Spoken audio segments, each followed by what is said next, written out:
Welcome, good morning, and welcome to the Coimbra Group 3-minute Thesis Competition Finals 2022. We are very happy that we are back live on stage, that we have our 3 finalists with us here in this very beautiful old building of the University of Padova, and that we have a live audience, which is also very nice for a science communication competition. And at the same time, we are kind of combining the best of 2 worlds. It's not just a live competition today, but we are having a live stream. And so I also like to welcome all the people who are watching from at home or other places and wanting to know more about doctoral research that is done at Coimbra Group universities. So the next 15 minutes, more or less, will be about doctoral research. And research, well, I don't have to tell this to you. Research is very important for our society, for knowledge increase, for solving problems. But the best research is not really helping if a researcher cannot really communicate about research and research results to a non-specialist audience. And therefore, there are quite a lot of initiatives to actually start to give early stage researchers opportunities to communicate about research. And the 3-minute Thesis competition is one of these activities. So it's about training science communication. It is also about showcasing what kind of exciting research is done at the level of doctoral researchers at our universities. And it's also for you as the audience, hopefully a fun activity. So, well, it's an official agenda topic of the General Assembly, but still the character is completely different. You can now sit back, relax, and hopefully enjoy the presentations of our 3 finalists. Yeah, we have 3 finalists, but actually we had, I must go back. Yeah, we had 23 universities participating in our finals. That's very good, especially considering that it has been an exceptional year once again, and science competition had to take place sometimes online or remotely. So we had 23 member universities participating. They sent a video of the winners of their institutions to the Coimbra Group office. Then we had a technical jury from members of the Doctoral Studies Working Group who checked for eligibility. And then we had an online voting procedure. And the 3 candidates with the most points, they were invited to come here to Padova and to present their research today to you. So they are already winners. The winners of the winners will be decided for today. And there are a few rules. I mean, the participants know about them, hopefully by heart. Just for some of you to remind, it's only 1 single slide which is allowed, and it has to be static, so no animations, also no sound files, no raps, no poems, no singing. It is more like 1 static slide and no additional props. And there's a very strict time limit to the 3 minutes. If you exceed, you are unfortunately disqualified, but I am quite confident that we will stay in time today with all the presentations. One small remark, we have technically integrated the timer in the bottom of the slide so that you can follow the time, and it adds to the excitement, but it also has to be transparent. It's not about guessing 3 minutes, but knowing about 3 minutes. And so that is a moving element on the slides, but obviously not the slide from the candidates. Yeah, it will be decided, who is the winner will be decided by a panel, and the judging panel is final, which brings me to the persons who are on the panel. It's the 5 people sitting here in the front row. And I must say we are very, very happy that you accepted to be part of the jury today. It's a multidisciplinary jury, so not an expert jury because it's a science communication activity for a non-specialist audience.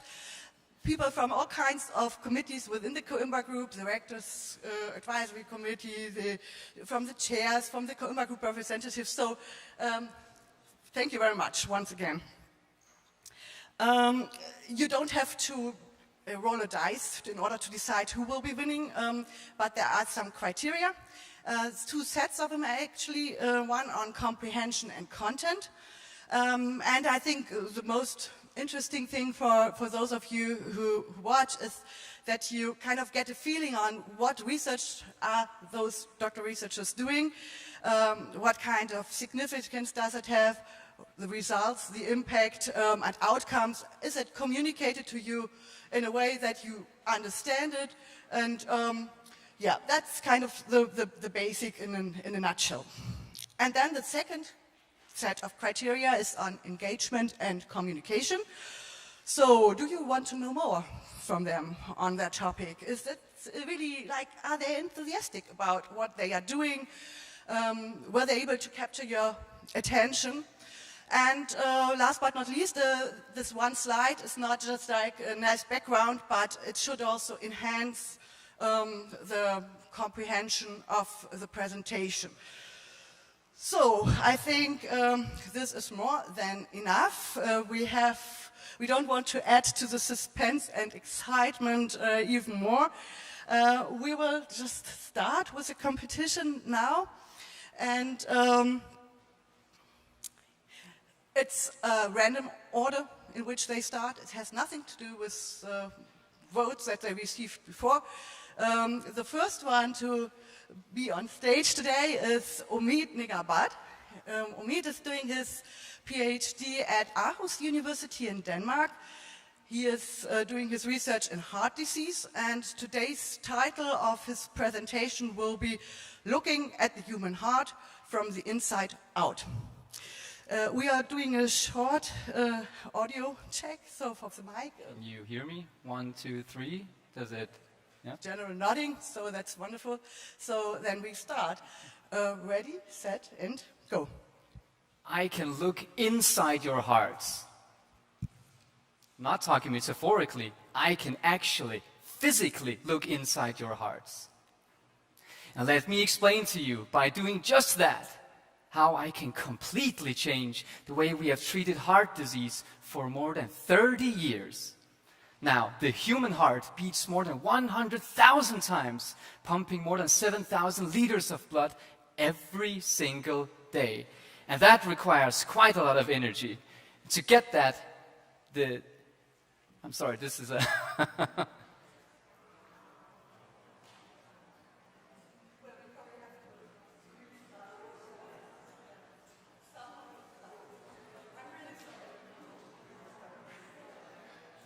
Very sorry.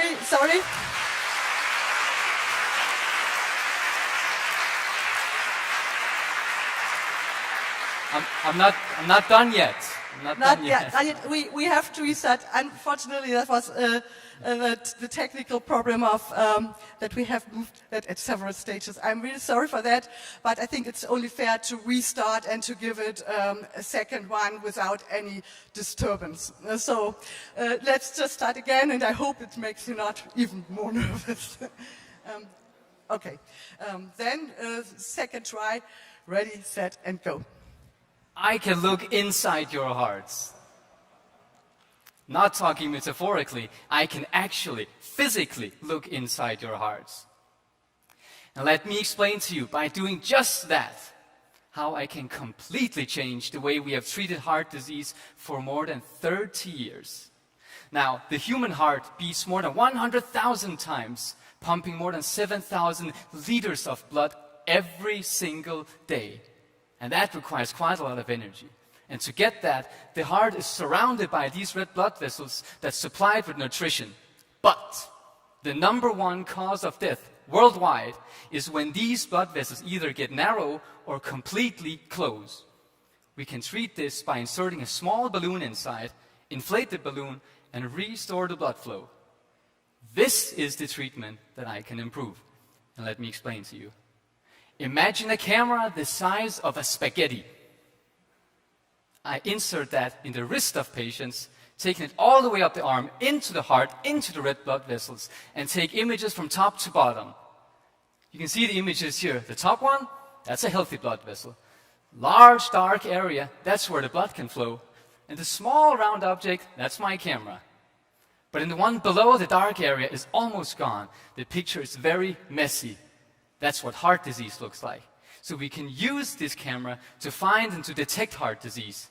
But we can also use it to tailor, to personalize, to individualize the treatment to every single patient.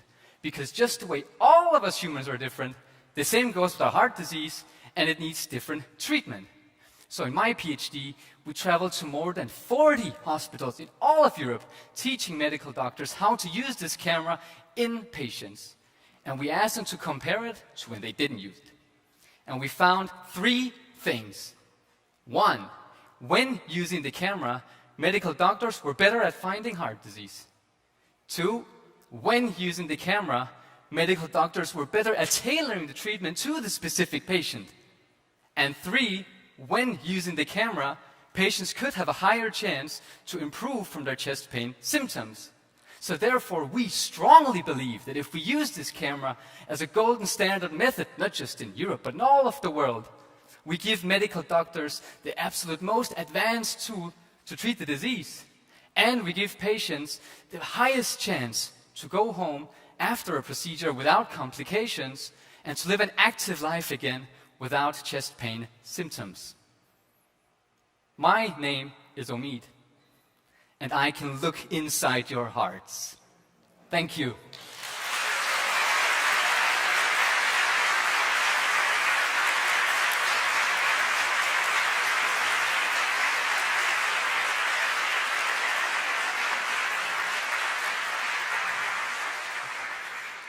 Thank you very much. We are now moving to our second finalist.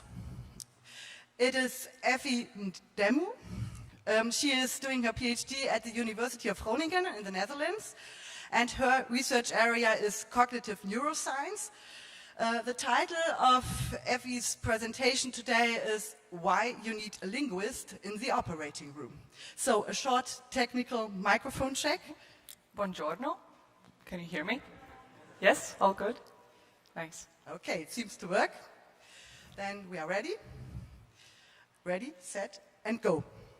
When you hear the words brain tumor, probably what comes to mind are neurosurgeons, nurses, hospitals, and sometimes even TV shows like Grey's Anatomy.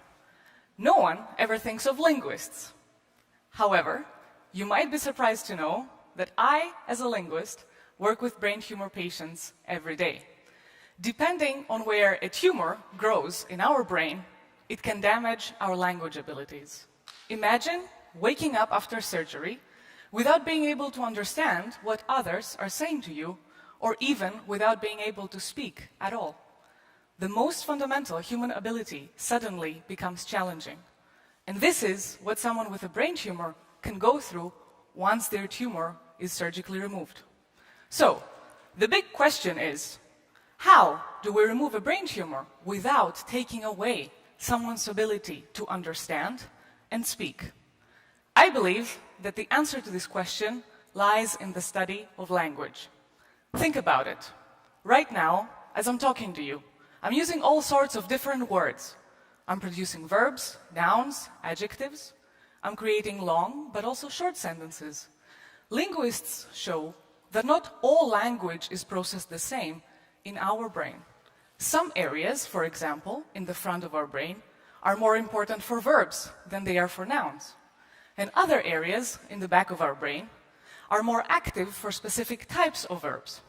This is crucial because, as a linguist, my job is to create maps of language in the brain of each individual patient during awake surgery in order to guide the neurosurgeons where it is safe to cut. To do that, we temporarily shut down different parts of our patient's brain during awake surgery while asking them to produce all different sorts of verbs. But if different verbs are processed in different brain areas, then how do I know which verbs to use during surgery? So far, my research shows that there's a specific type of verbs called transitive verbs that are particularly good at detecting more brain areas that are language relevant and should not be damaged during surgery. This means that if I ask my patients during surgery to say phrases like, "the man is reading a book," instead of "the man is sleeping," I will get the chance to create more accurate maps of language in the brain for each individual patient. So, bringing linguists into the OR can 1. Tell us more about how our brain processes language. 2. Inform the neurosurgical team where it's safe to cut.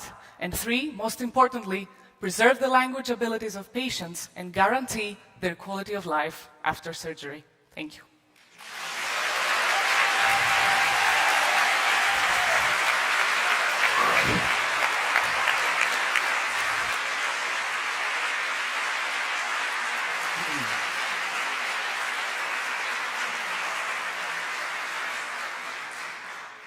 Thank you also for the second presentation. And now we are already moving to the third and last presentation of today's finals. And I welcome on stage Ignacio Abadía Tercedor. Ignacio is doing his PhD at the University of Granada in Spain. And his research area is computational neuroscience, robotics, and artificial intelligence. Today, we are listening to his presentation with the title, Humanizing Robots. So, just a quick check on your mic. Oh, good morning, everyone. Yep, working. Okay, working. It's working? Yep. Well, ready, set, and go. Oh, just a little bit over there. Still want. Like that? Yes? Better? Better? Yep. Not perfect. Okay. Sound quality a little bit. Okay. Okay. Now everyone's happy. Okay, then we start. Ready, set, and go. That's me, a few years ago. And that over there is Baxter, the robot I'm doing my PhD with. What makes us human? Cognition, emotion, but also movement. From a young age, we learn how to move and control our body in ways no robot has yet achieved. Robots have very limited movements. Their brains, which we call controllers, can be designed to perform with great accuracy a specific task in a specific environment. But if any of those conditions change, the controller becomes useless. It's as if every time you wanted to do something new, you had to replace your brain with another one specifically designed for that. Not cool. Our brain, together with other parts of the nervous system, such as the spinal cord or the cerebellum, keep this one in mind, allow us to learn new movements and to adapt to new situations. The goal of my thesis is to give robots like Baxter motor capabilities similar to those that biology has given us. So, why don't we take inspiration from biology? Why don't we make an artificial copy of our brain and use it for robot control? Well, we just don't know enough about the brain yet to make such an artificial copy. But the cerebellum, now, that's a different story. It is a nervous region located at the back of our head, and it plays a key role in motor learning and coordination. If you're playing tennis and you hit the ball too hard, the cerebellum learns how to correct the difference between what you wanted to do and what you actually did. And neuroscience has provided a clear enough picture of the structure of the cerebellum and how it works. My thesis focuses on developing an artificial cerebellum for robots. Using artificial neural networks, which is just a fancy way of saying mathematical equations and programming code, we replicate the structure of the cerebellum, from individual neurons to the connections they make. And we also replicate the biological mechanism that allows those connections to change based on experience, which is called synaptic plasticity, the foundation for learning. We run the artificial cerebellum in a computer and connect it to Baxter. And just as we learn how to control our muscles to ride a bike, Baxter can now learn through trial and error how to control the motors of the arms to make different movements. And while doing so, Baxter can also adapt to new situations, like handling an additional payload, just like we can. My PhD is an example of how neuroscience and robotics can benefit each other. Neuroscience can inspire the development of more advanced robots, not to create the Terminator, but to have robots as tools to help us with demanding physical jobs or to explore dangerous places. But not only that, these robots, equipped with replicas of our nervous system, can also repay the favor to neuroscience and be used as guinea pigs to study how the brain works, neurological disorders, and even possible treatments, so that we can understand and look after what makes us human. Thank you.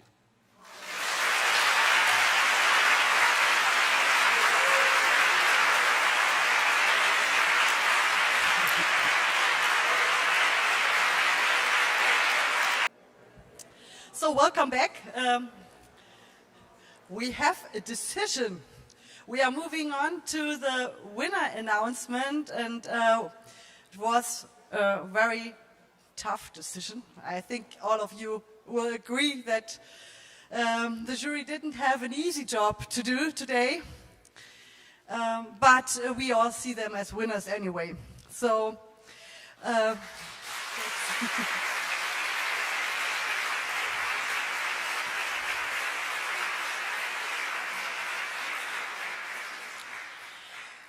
so we have a spokesperson for the jury, and Adriana will announce the second runner-up, and then the finalists.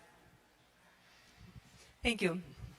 It was tough, that's for sure.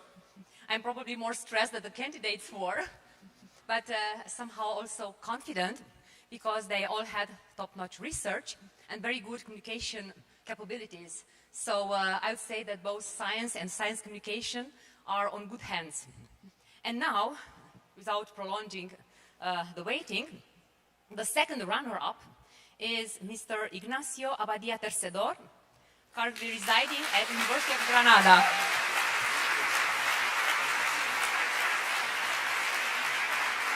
Congratulations.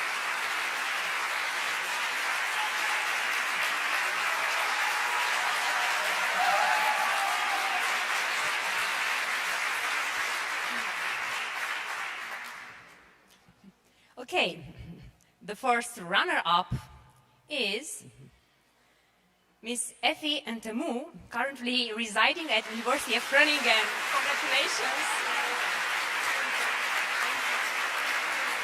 Great job, great job.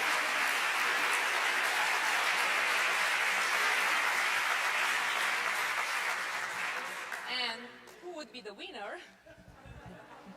Well, the winner is Mr. Omeed Neghabat, currently residing at Aarhus University.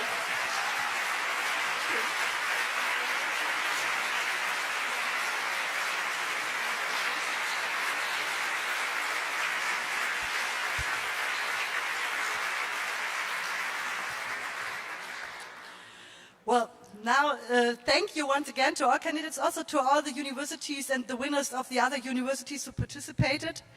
I'd also like to thank the office at this stage, because they are doing an amazing job at supporting this competition. Yvonne and Benjamin have been very, very helpful and good in communication with everyone. And thank you also to the technical support here at the University of Padova. They have also been very helpful and great.